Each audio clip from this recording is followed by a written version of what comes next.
porno se encuentra entre los géneros literarios más difundidos en la Francia previa a la Revolución.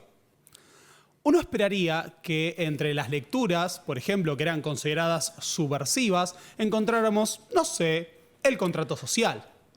Pero lo cierto es que había enormes circuitos de literatura clandestina que circulaban entre los letrados de la Francia prerrevolucionaria. Y aquellos que vendían libros prohibidos utilizaban algunos nombres como libros filosóficos. Esos libros filosóficos no se trataban en su gran mayoría de tratados sobre filosofía, sino, por ejemplo, literatura pornográfica. Y cuando decimos literatura pornográfica nos referimos a literatura explícitamente pornográfica. No piensen en literatura erótica. Uno de los bestsellers que han sido trabajados por Robert Darnton en su libro Los bestsellers prohibidos en Francia antes de la Revolución es Thérèse Philosophée. ¿En qué consiste Thérèse Philosophée? Bueno, es la historia de una muchacha libertaria que decide meterse en el mundo de una sexualidad sin tabúes. Así que Thérèse Philosophée va participando de orgías, hace de voyeurista y todo se va entramando, por ejemplo, con análisis filosóficos. Descripciones de sexo explícito, de voyeurismo, orgías, sexo lésbico y filosofía. Y cuando uno dice pornografía, lo particular es encontrar que algunas de las secuencias son propias de una película pornográfica de nuestro tiempo. Por ejemplo, en una circunstancia, Thérèse Philosophée está observando a un padre que está dialogando con una monja. Y la monja está preocupada porque ha perdido el cinturón de San Francisco. No. Y le dice, no encuentro el cinturón de San Francisco. Entonces el padre le dice, agáchate, hermana, que está ahí abajo. No, pero no lo encuentro.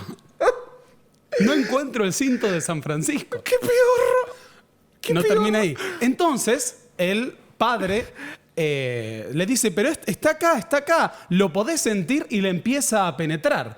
Todo esto y le dice, sí, puedo sentir al Señor, puedo sentir a San Francisco. Todo esto mientras Thérèse Philosophée está observando desde una rendija en una puerta. Esta era la literatura considerada subversiva en las décadas de 1760, 1770 y 1780. ¿Por qué? Porque detrás de todo esto había un discurso que cuestionaba, por ejemplo, la religión, ¿no? Tenemos padres y monjas pecaminosas, o el lugar de la sexualidad. Pero entre otros motivos, ¿no? Lo que encontramos en lo que es la literatura prohibida son las vidas privadas, historias de la sexualidad de la gente de Versalles, incluso los monarcas. Ok. Esto se combina con reyes, perdón por extenderme, ¿no? Pero no, me parece con maravilloso. reyes como Luis XV que llevan una vida pecaminosa. Luis XV tuvo numerosas amantes y en última instancia termina teniendo como amante real a Madame du Barry, una prostituta cortesana francesa de la alta sociedad. Okay. Nacida plebeya, pero la prostituta de la alta sociedad. Numeral nivel. Imaginémonos lo que era que el monarca sea un viejo de 70 años fascinado con una prostituta. Qué lindo. Esto era un escándalo a nivel nacional. Se decía que Juana de Arco, sí, una santa, una virgen, había salvado a Francia, pero que ésta sería condenada por una puta. A otro nivel llega con la figura de Luis XVI. Por ejemplo, sonaban canciones populares, estrofas, que decían: pobre del rey, todos sabemos de su impotencia, que le impide satisfacer a María Antonieta. Es que es de público conocimiento que su cerilla es muy delgada y muy finita, siempre doblada. Detrás de estos discursos que hacían de la sexualidad del rey un motivo de chiste, se encontraba justamente una amenaza.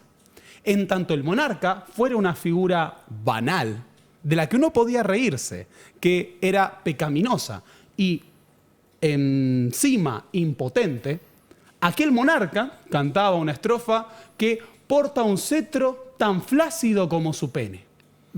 Detrás de todo esto hubo un discurso mucho más peligroso para minar la autoridad real. Y tenemos que entender que para que las masas estuvieran dispuestas a desconfiar de los reyes de Francia, tuvo mucho más peso pensar en el rey como un cornudo impotente que el discurso sobre el contrato social. No se la vieron venir, boludo. ¿No? No se la vieron venir ni loco. No se la vieron ni la gente que está viendo esto, ni Luis XVI.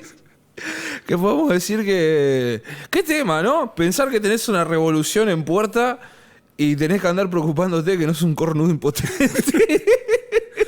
Qué hermoso. Es una vida muy dura. ¿O no? ¿O no?